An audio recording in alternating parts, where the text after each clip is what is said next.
Pues digo que vamos a empezar la presentación del libro de Julio César Jiménez, La sed adiestrada. Si yo no conociera nada de la escritura de Julio César Jiménez, me habría sorprendido extraordinariamente la lectura de La sed adiestrada, que hoy presentamos. Como sí conocía su poesía anterior, no es que haya desaparecido la sorpresa, sino que lo de extraordinariamente podría cambiarse ahora por algo así como una feliz confirmación dentro siempre de lo sorprendente. Vengo siguiendo la poesía de Julio César Jiménez ya bastante tiempo. De hecho, esta es la segunda vez que presento un libro suyo. La primera fue hace ya 11 años, en abril del 99, cuando salió Del ámbito del desorden o 15 revelaciones imprevisibles, que había sido premio Ateneo de Málaga 2 años antes. Incluso entonces ya había leído poemas de Julio César en el 96, creo recordar, con motivo del premio de los jóvenes creadores del Ayuntamiento de Málaga. Recuerdo que yo estaba en aquel jurado y hubo unanimidad total. Unanimidad es total, claro, en la concesión. Y recuerdo que también estaban en aquel jurado Francisco Chica, Antonio Garrido y Lorenzo Sabal. Y se destacó muy especialmente la fuerza de las imágenes de aquellos textos que se agrupaban bajo el título de Estrategia para la fuga.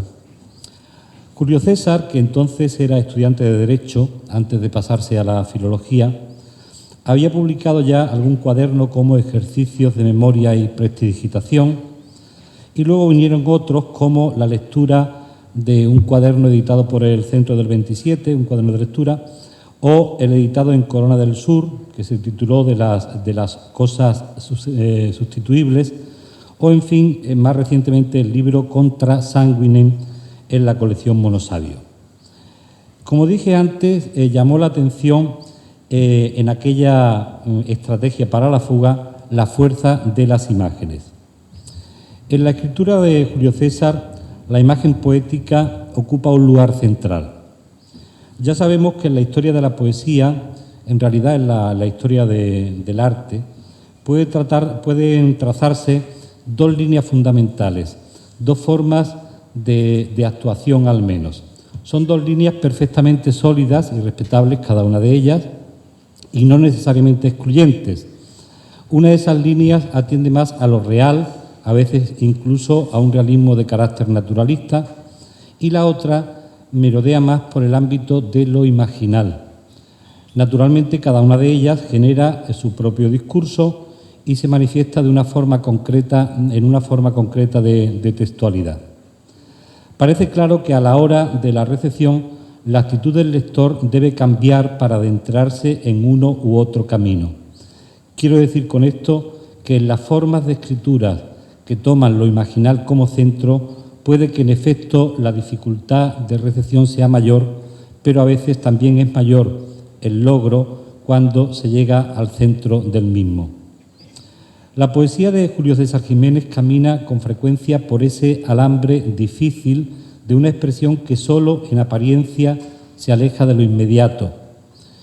Y digo solo en apariencia porque el propio poeta nos advirtió sobre esto en la poética que antecede a la selección de sus textos en la antología La poesía que llega, jóvenes poetas españoles. Allí se interroga el propio autor de esta manera: ¿debería escribir cosas como Julio César Jiménez tenazmente arraigado a lo acontecido? O mejor, Julio César Jiménez, aunque trate de evitarlo, siempre vuelve a la hora. Y lo cierto es que sí, que Julio César en sus poemas siempre vuelve a la hora de su mundo, pero con un enfoque y unas formas que huyen claramente de los caminos trillados.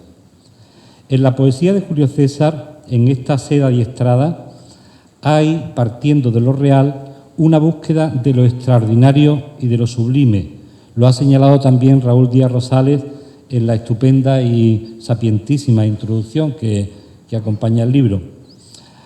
Acabo de decir partiendo de lo real, pero es un punto de partida que nada tiene que ver con lo anecdótico. De hecho, la aspiración, lo que se persigue, puede estar en el título del último poema de este libro. Dice el título así: para escribir poemas que tengan futuro no puedo estar yo. Leer ese título en una asociación que nada tiene que ver con lo que en ese título se dice o con lo que el poema consiguiente dice, leer ese título, digo, me ha llevado al conocido Yo es otro de Rimbaud. Probablemente la conciencia de esa multiplicidad del yo es lo que lleva a Julio César a presentar aquí una amplia galería de voces, desde filósofos, Schopenhauer, Schelling, Heidegger, Delte, etcétera, a músicos como Nick Cave o Syd Barrett, hasta un expoliador de arte como Arthur Byrne o un entrenador de judo, supongo. Como hay que advertir que Julio César, además de un espléndido poeta, es un judoka que ha competido con éxito. Pues desde un expoliador de arte como Byrne a un entrenador de judo como Francisco Rodríguez, pasando por la inquietante galería de poetas suicidas, por ejemplo, Gravero, Joseph, Mayakovsky, Kariotakis, Ferrater, Asunción Silva. De una u otra manera, en esa polifonía, todas las voces tienen algo en común: el andar por los límites de la huida de la mediocridad. A eso se atiene la cita de Sendrás, que encabeza uno de los poemas, de la que leo un fragmento. Dice la cita: tengo el gusto del riesgo, jamás supe resistir el llamamiento de lo desconocido.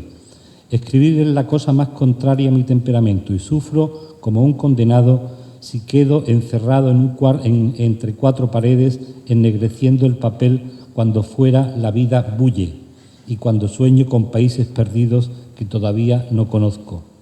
O estas muestras, voy a leer solamente 3, de distintos poemas.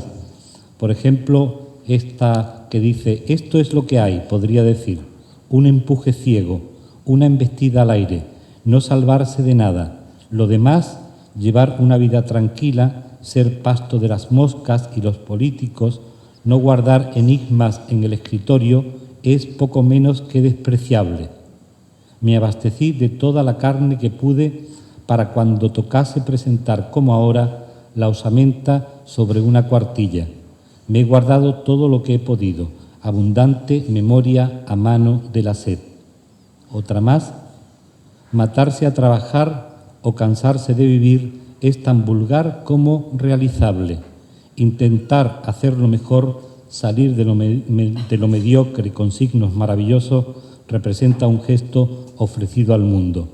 Y otra: la vida es una fruta madura que hay que exprimir para que de ella salga ilesa la última pulpa de ceniza. Por otra parte, en cuanto a soluciones textuales y formales y también en cuanto a lo imaginario que en ella se recoge, en la poesía de Julio César Jiménez hay al menos 3 líneas de la tradición más o menos reciente. Por una parte, en lo conceptual, el planteamiento, un cierto cercano a lo romántico en cuanto a la vivencia de situaciones límites. Ya hemos hablado de la presencia de los suicidas. Un poema, además, se titula Sturm und Drang, y también la presencia de lo existencialista, muy explícitamente en un poema en que se trata del famoso ser para la muerte de Heidegger, concepto al que, por cierto, se acercó Valente en su libro A modo de esperanza. En segundo lugar, la cercanía a la estética novísima, por las alusiones culturalistas, por las citas iniciales, sobre todo por algunas citas iniciales, e incluso y de forma muy especial por los largos títulos de los poemas. Y en tercer lugar, un eco de carácter más bien pictórico, la alusión con crudeza casi matérica a la carnalidad, a la sangre, permiten asociaciones, son asociaciones que no están en los poemas, pero que sí pueden despertarla en el lector. Por ejemplo, en mí la han despertado.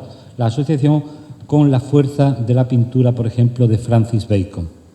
En fin, La sed adiestrada, que obtuvo un premio de poesía, el Premio Ciudad de las Palmas de Gran Canaria, es un libro muy serio que, como decía al principio, viene a confirmar la singularidad y la fuerte personalidad, según creo, de un autor como Julio César Jiménez. Enhorabuena y ahora Raúl tiene la palabra.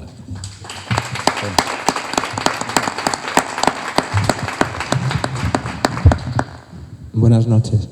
En primer lugar, agradecer a Julio César el privilegio doble. En primer lugar, poder escribir el prólogo y el segundo, poder estar en esta mesa hoy acompañado de poetas y amigos tan queridos. Cuando yo conocí a Julio César fue justamente en el entorno de Robador de Europa, gracias a Francisco Ruiz Noguera. Y aunque al principio solo éramos colaboradores, nos hicimos amigos y ser su amigo tiene un gran privilegio, que es que puede leer uno de sus poemas antes que los demás.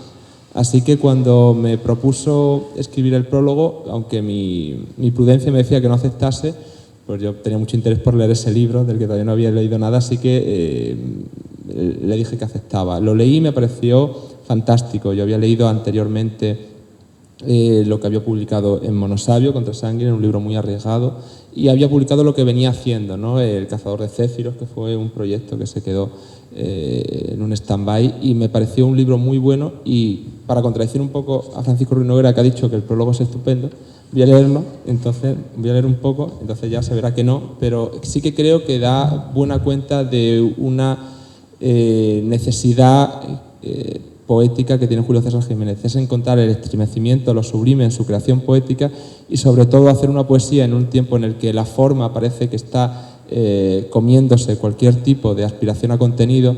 En las últimas formulaciones poéticas él siempre reivindica que hay que hablar de algo. Así que voy a leer algunos fragmentos y sobre todo para dar paso inmediatamente a la lectura de poemas muchísimo más recomendables que cualquier escrito mío. Se llama La densidad de lo sublime. Hay que levantar las cartas, un sutil movimiento que compendia una vida, para desterrar así el azar y convertirlo en destino. Porque aunque el juego sea un viaje, sin embargo, hay quien apuesta todo a la última parada y asume que su redención depende del valor con que nos tase los envites de los días. Más allá de las recompensas que maquillan una existencia indigna, hay quien juzga su presente por su inclusión en los anales de la historia. Es este abismo el que describe la sed adiestrada, anatomía de la demolición humana, imposible de evitar e inabordable. La voz poética de Julio César Jiménez, siempre evocadora, sugerente y de acertado riesgo en sus incursiones, supera anteriores registros, madura y afilada en este último libro, fiel constatación de sus teorizaciones poéticas. Estas palabras son del autor. Escribir algo bello no solo es posible, sino fácil, y en ocasiones hasta ridículo o insulso. Más allá de lo bello, el estremecimiento, difícil efecto, exige técnica y esfuerzo. No es gratuita la presencia mayoritaria de pensadores como alter egos en los poemas que Julio César va paulatinamente construyendo. Poemas densos, complejos, que no aceptan más concesiones que la profundidad de la disección humana, no podían ser otros los que prestaran argumento para reflexión en un extenso monólogo vital de personajes históricos que prestan sus coordenadas al poeta, que sabe escoger la voz colectiva, los rasgos comunes que cualquier paso va dibujando. Así, un hombre es siempre, pese a todo, cualquier hombre. Así, en su extraña intervención, de nuevo palabras de Julio César, agregarse a la gente, solidarizarse con una idea común, ser otra parte de uno, es toda una pérdida de salud y tiempo. Schelling, sería el trasunto, destacará la frenética individualidad que paradójicamente los une a todos. Intentan acomodar el sueño para que difiera lo menos posible del despertar a la historia a la que todos estamos condenados. Julio César Jiménez habita una periferia poética propia. Lejos del desenfocado sentido de la belleza artificial, su objetivo es lo sublime. No se opone a una frívola actitud condescendiente que hace del verso el trámite para la aséptica belleza. Solo afirma una convicción que lo vincula a la larga tradición de poetas que han hecho de la intuición poética una forma veraz e iluminadora de aprehender la inconstante verdad que conforma nuestros días. Su valiosa apuesta en nada difiere al desafío que defenderá también Schelling. Esto es lo que hay, podría decir, un empuje ciego, una embestida al aire, ya lo ha leído Francisco Ruiz Noguera. El valor de la gran historia reside en las anotaciones a pie de página, los pasadizos interiores, los pequeños matices que sostienen su entramado. La verdadera grandeza de los hombres reside en sus gestos mínimos, incapaces, en el esforzado construir de lo delicado y aparentemente gratuito. El arte por encima de la aparente belleza para ser instrumento de conocimiento y emoción y fin en sí misma, como defiende el poeta que cartografía en este libro, siguiendo la máxima de los navegantes griegos, vivir no es necesario, navegar sí. Una travesía intelectual imprescindible. También él comprende lo inútil del esfuerzo titánico y, sin embargo, la necesidad de vindicarlo como forma artística de aquiescencia. Más allá de panoramas mutables e interesados, Julio César Jiménez es arquitecto de la verdad poética, haciendo de la sed adiestrada pilar fundamental para una literatura valiosa que devolverá al lector mucho más de lo que exige, buceando en el entramado de texturas que vivifican el arte. Así que ya no hay tiempo. Las cláusulas obligan a levantar las cartas. La última partida, definitiva e inútil como todas. Por fortuna hay reductos de grandeza, un último despertar al abismo de lo sublime. Es lo que les espera en las siguientes páginas. En fin, un placer y un privilegio que seguro que todos comparten a continuación. Y gracias.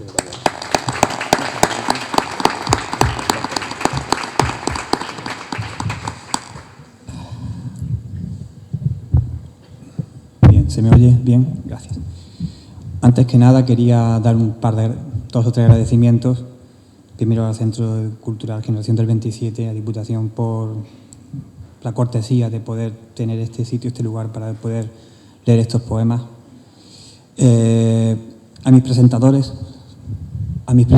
que me ha encantado sus palabras. Gracias a Paco y gracias a Raúl, y Raúl además que ha venido expresamente desde tierras lejanas. Y a ustedes por venir y no ceder ante el Mundial y demás, ¿no? Bien. Yo ya quería explicar algo de mis conceptos sobre lo que escribo, pero yo creo que ya lo han dicho ellos muy sabiamente. Y leeré unos cuantos poemas de este libro y uno nuevo que quisiera leeros, porque realmente este libro ya tiene un año aproximadamente. Se pudo presentar en Granada, en algún sitio, pero ya estoy trabajando, por supuesto, en otras cosas, ¿no? Yo, de lo que llevo escrito, todo ese tiempo, tantos años escribiendo, he aprendido unas cuantas cosas, quizás 2 o 3. Y una de ellas, precisamente la ha citado antes Raúl en su magnífico prólogo, es la máxima griega de vivir y no nequese, navegare, es nequese, navegar sí es necesario ante la vida. Y otra, pues que sencillamente algo tan sencillo como que creo que el escritor, el artista, debe ser un invasor de mundos, alguien que apuesta. Esto quizás podría ser materia de charla, ¿no? Pero yo he venido a leeros poemas, que es lo que voy a hacer, y que pasáis un ratito agradable. Para ejemplificar lo que también Paco ha comentado sobre la sensación matérica, lo que está ahí, que se puede coger casi, que sorprende a los sentidos, voy a leer el primer poema, o el segundo, creo. Bueno, el primero, que además le gusta mucho también a Raúl, siempre le ha gustado, que creo que lo leí una vez, que dice: sacando discretamente al hombro de su sitio una tarde de verano. Muchos de los títulos son casi algunos más largos que el poema en sí, así que ténganme un poquito de paciencia ahí. Pero este poema es corto también. Dice: lanzar piedras sea quizá guardarlas en el aire, atribuirles mordeduras de viento, breves vidas de asalto. Lanzarlas sea quizá ensayar nuevas técnicas de la ira, empeñar en las nubes un furibundo gesto puntual, tensar brisas como bocas disponibles, heridas deseantes. Sería como sorprender ventiscas, hacer del cielo una estrecha cima curva, darle a lo inerte una inútil carrera prodigiosa, devastar el cielo con el hombro. Voy a leer una confesión, no mía, bueno, realmente como si fuera mía, porque como también ha comentado Raúl, son estos alter egos, no ellos, sino el momento preciso en el que quizás estuvieron a punto de hacer algo y no lo hicieron, o quizás lo hicieron. O sea, hay una verosimilitud ahí, en la que es posible que esta carta que le escribió Schopenhauer a Friedrich Macher, su amigo, Quizá en esa carta pues le quiso decir algo más de lo que realmente decía, ¿no? Y ahí en ese punto en el que yo me gusta entrar. Mi madre me echó al mundo sin cabeza. Era informe e impreciso, sin detalles, como una larva. Como pude me abrí paso entre los hombres. Crecí comiendo del polvo del corazón de las hienas. Convertí mi economía en tiempo y leí algo útil. Abusé de amigos y buenos hombres. Formé parte de una peculiar forma de vivir. No desviarse de ideas universales y de alguna íntima y modesta. He querido, sin embargo, decir algo más de lo que represento. Despejar el conformismo de la vida. ¿Por qué morirse, pongamos, empeñándose en lo contrario? De ahí esta carne, destilando aquí mismo, sobre estas líneas, un deseo constante y carente de motivos, un afán obsesivo de que no me repliquen después de morirme.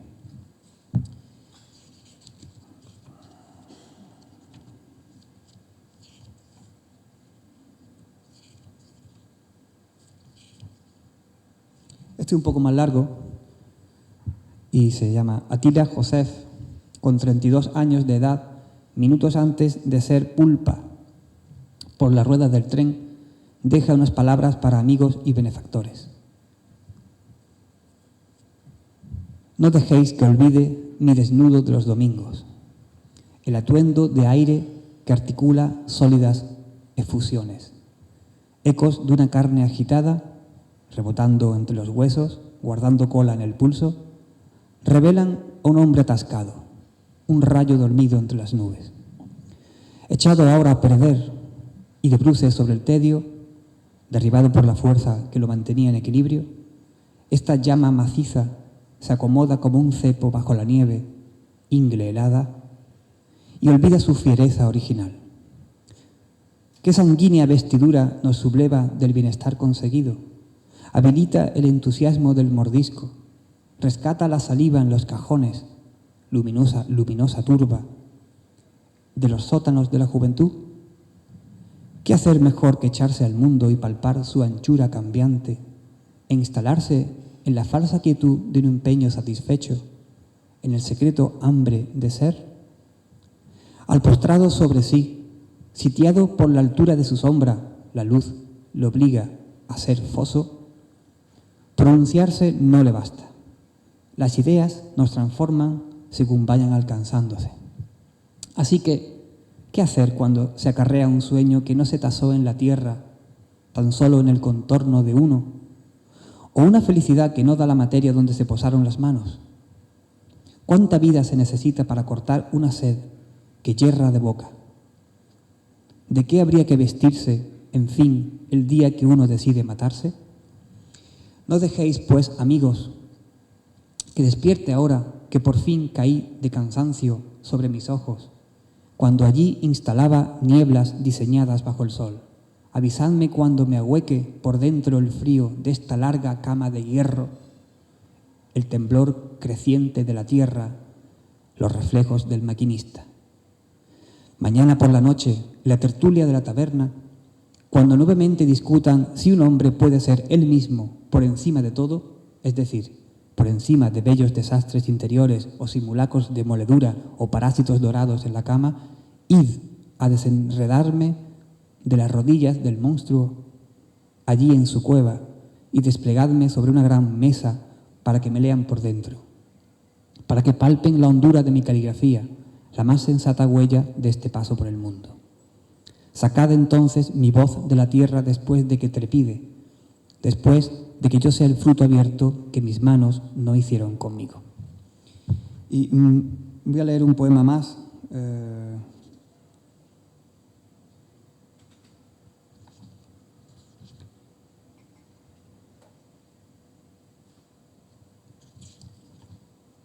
Bueno, este quizá se lo dedico a mi padre, cuando su padre pues murió, mi abuelo. José Luis Jiménez, a sus 52 años, se sienta junto a su padre muerto. Lo leo porque tiene ritmo, para sacar, no por el tema, sino porque tiene cierto ritmo y me estaba ralentizando en este último poema y voy a animarme. No hay palabra que soporte el signo de la muerte. Al descanso de vivir, dicen, le puede el miedo a la nada. Por las flaquezas del cuerpo, sus nuevas heridas de desaliento, la persistencia de las antiguas, penetran crueles los rumores universales de que todo va acabando, de que se va desoyendo la pasión que tenemos por el mundo, el desprecio de azote que manejan las manos cuando son fuertes y espesas, y el deseo es joven e insolente para ser a uno especial o recordado por amigos y gusanos. En tu edad de soñador, las estrellas parecían más cercanas al prometérselas a mi madre y a tus hijos para darnos la oportunidad de amarte como un símbolo. Ahora son las manos de un hombre de blanco que nos promete a todos devolverte a la tierra. Pero es que, Padre, contigo comprendo ahora por qué algunos muertos beben aún de lo que crece en la tierra. Lo señalas con el estrépito de tu pecho, tus dedos que son remolinos óseos, o tus brazos candados de sangre, o tus cuencas adarves solares. Es tu último discurso lúcido y la familia lo sabe. Por eso se amontona sobre tu boca y te tocan los labios y refrescan tu cara. Comprueban que el hombre aún está vivo. A mí me pasan las manos por la nuca y me llaman Pepito, como cuando era soltero y rebelde y reparaba tu flamante Dian 6. Siempre te ha gustado conversar sobre mecánica y política, una forma más de amar, de rozarse. Y querías llevar siempre al niño a veladas de boxeo. Entonces no se te veía como ahora, el hombre más serio del mundo. De hecho, me pregunto, ¿qué pensará un hombre que no sabe dónde irá a parar de un momento a otro? Pero no hablas. En lugar de eso, te desmontas por dentro, abres la boca, lanzas una mueca a la ventana, atraes por última vez la atención de la luz. Mi padre está muerto y es como un trueno manso, un eco entre mis dedos, una lengua saliéndole de los ojos. Y yo creo que...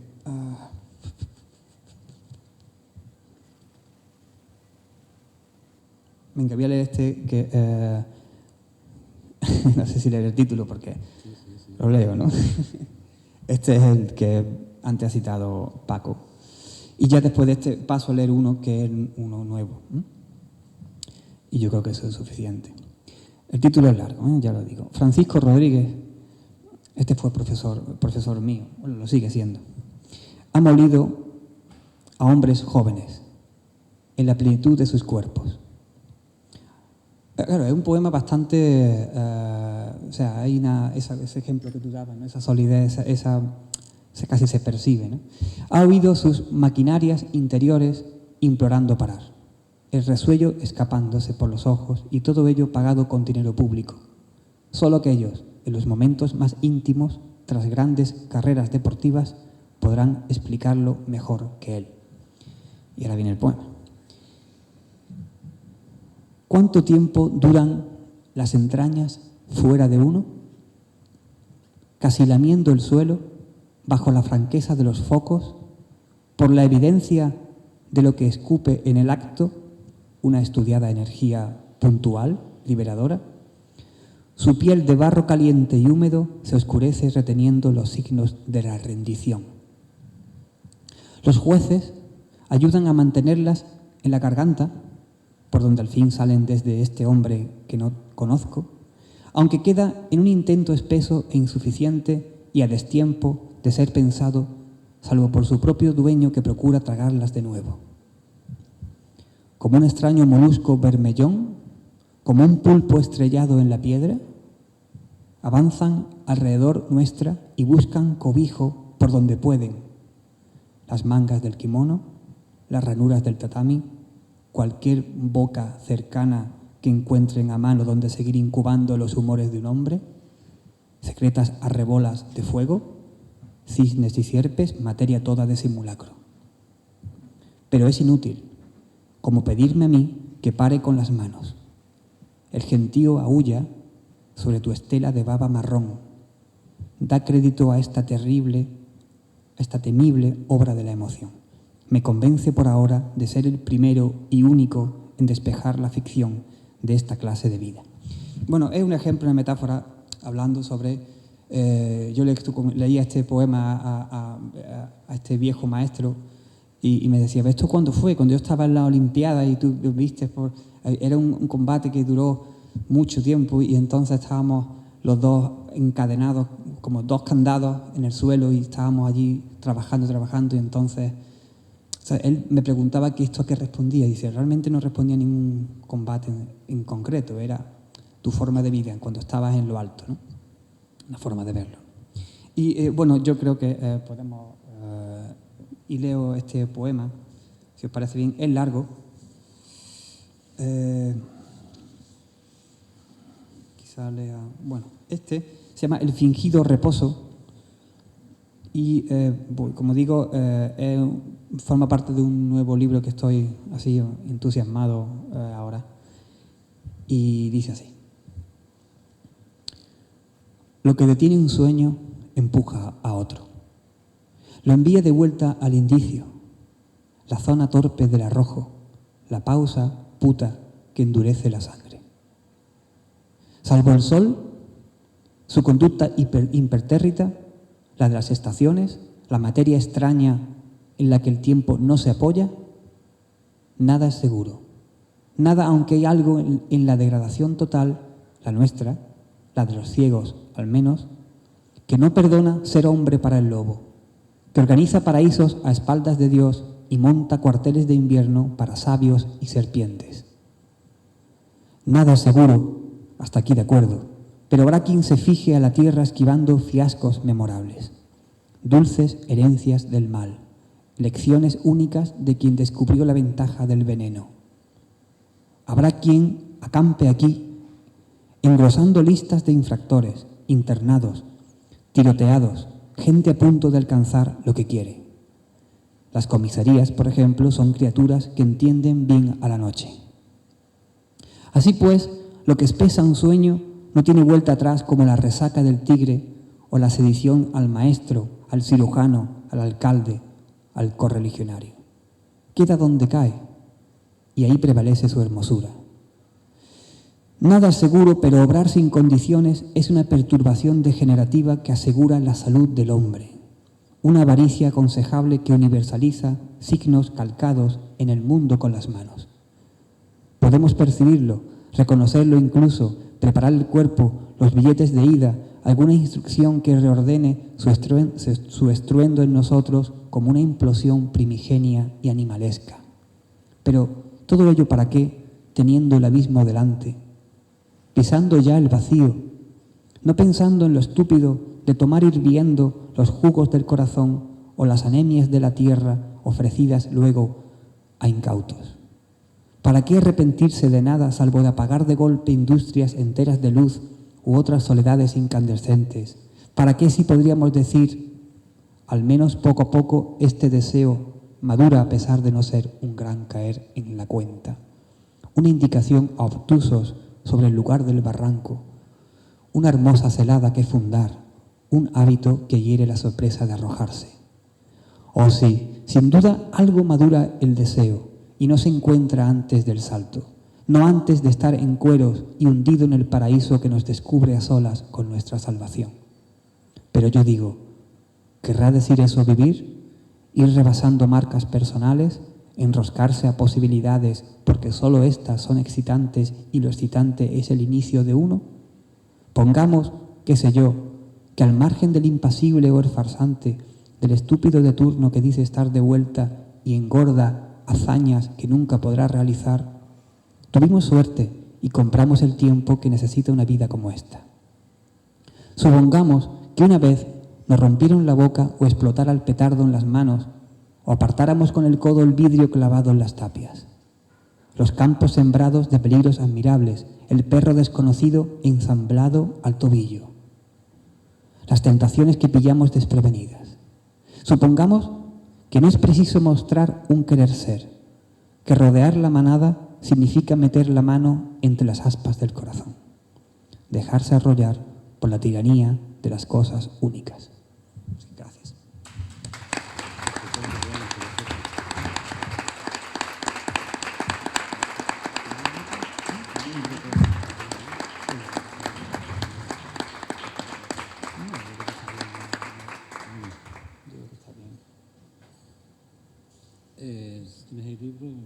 Sí, si quien quiera, yo me he traído varios, quien quiera un libro, pues sin duda pues, se lo doy.